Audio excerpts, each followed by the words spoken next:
Romanos capítulo 5, versículo 18. Pois assim como por uma só ofensa veio o juízo sobre todos os homens para condenação, assim também por um só ato de justiça veio a graça sobre todos os homens para justificação de vida. Pois assim como por uma só ofensa. Por que Paulo fala sobre ofensa?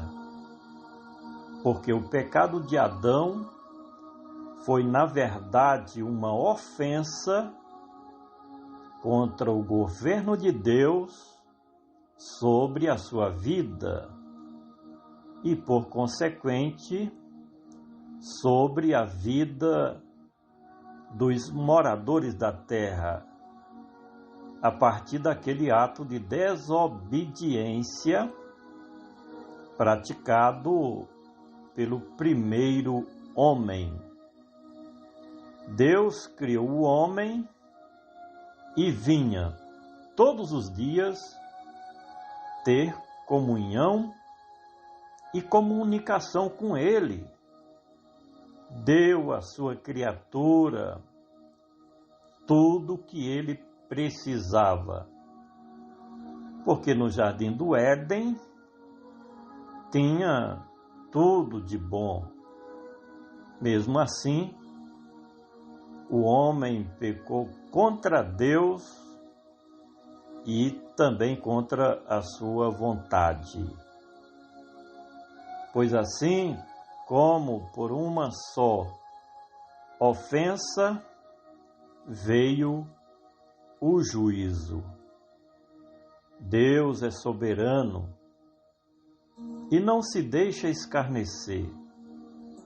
Por isso que, de imediato, ele tomou as devidas providências.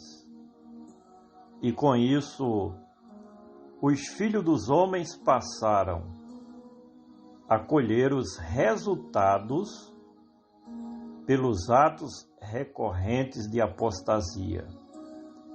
Percebe-se que não demorou muito tempo e todos os filhos dos homens tiveram que provar a severidade e o furor de Deus, quando o Criador de todas as coisas mandou o dilúvio como destruição e castigo aos moradores do mundo antigo.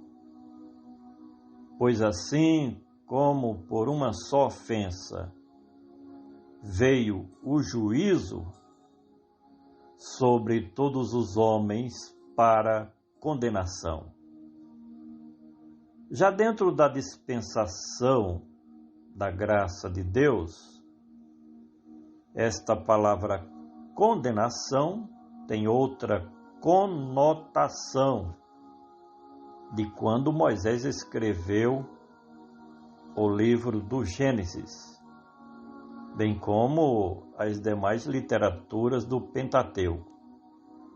Para aquela época, a condenação era a morte espiritual, como separação da comunhão com Deus. Por isso que se diz que a morte passou a reinar sobre todos os homens que pecaram. Pois assim como por uma só ofensa veio o juízo sobre todos os homens para a condenação, assim também por um só ato de justiça. Neste texto, exposto pelo apóstolo dos gentios, podemos ver a suprema importância da perfeita obra de redenção realizada pelo Cristo de Deus. Ninguém tinha condições de se aproximar de Deus e com Ele ter comunhão por méritos próprios ou méritos pessoais. Foi quando Cristo fez a propiciação pelos nossos pecados e com isso veio a reconciliação dos homens com o Criador de todas as coisas. Isso foi possível por meio de Cristo Jesus. Pois assim, como por uma só ofensa veio o juízo sobre todos os homens para a condenação, assim também, por um só ato de justiça, veio a graça. Essa graça de Deus sobre a humanidade foi conquistada pelo Messias de Deus, quando o Pai enviou seu próprio Filho para resolver o problema da inimizade das criaturas com o seu Criador. Por isso que o Evangelho declara que Deus estava em Cristo reconciliando o mundo consigo mesmo. Por meio desta graça, a pena é removida dos remidos de Cristo. E com isto, temos livre acesso ao trono da graça de Deus, pela obra de reconciliação já realizada por Cristo Jesus. Assim, pois,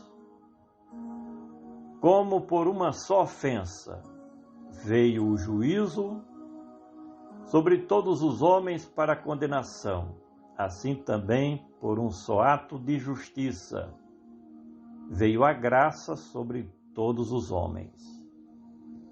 Por que esta graça está derramada sobre todos os homens? Porque o sacrifício expiatório do Cordeiro de Deus é suficiente para remir toda a humanidade. Agora, o mesmo Evangelho defende a necessidade do homem, de forma individual, aceitar a Cristo como Senhor e Salvador, para ser beneficiado diretamente por esta graça de Deus. A Igreja de Cristo é, portanto, beneficiária direta desta graça de Deus por Cristo Jesus, único mediador entre Deus e os homens. Finalmente, pois assim como por uma só ofensa veio o juízo sobre todos os homens para condenação, assim também por um só ato de justiça veio a graça sobre todos os homens para justificação de vida.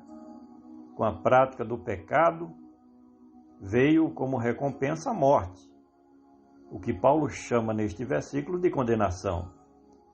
Todas as consequências do pecado do homem têm como resultado a morte.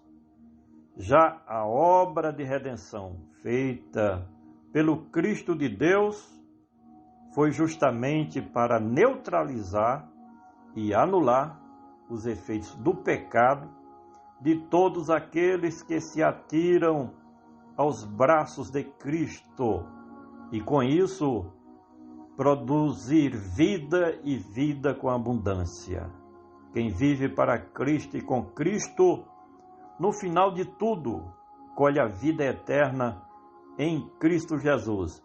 Ele, somente Ele, que é o nosso Salvador. Compartilhe este áudio e vamos juntos semear o Evangelho do Senhor Jesus. Este é o nosso comentário que você pode ler no nosso blog Comentário Expositivo do Novo Testamento.